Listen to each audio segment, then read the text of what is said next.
Welcome to Samba Samba. Enjoy the video. You start by confirming the basics that actually matter: power, network, and credentials. Check the remote PC is awake and logged in, then make sure your user is allowed remote desktop access. This is a permission step that blocks attempts later if skipped. Next, gather the target's IP or hostname and note whether you're on the same subnet or using a VPN. This determines routing and firewall needs. Once done, move directly to port and service checks. Now you inspect services and network rules so connections can actually pass. On the remote PC, confirm the remote desktop service is running and set to automatic. If it's stopped, start it and explain why it may halt updates crashes.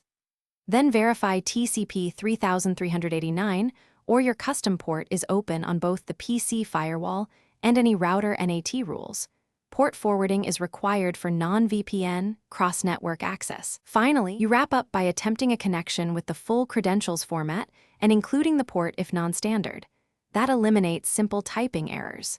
If you still fail, adjust network-level authentication to toggle server requirements because mismatches often block legacy clients. Explain why. Authentication steps happen before session creation. Make sure remote desktop licensing or group policy isn't restricting access. If problems remain, check the system and terminal services logs and run testnet connection to pinpoint network or service failures for the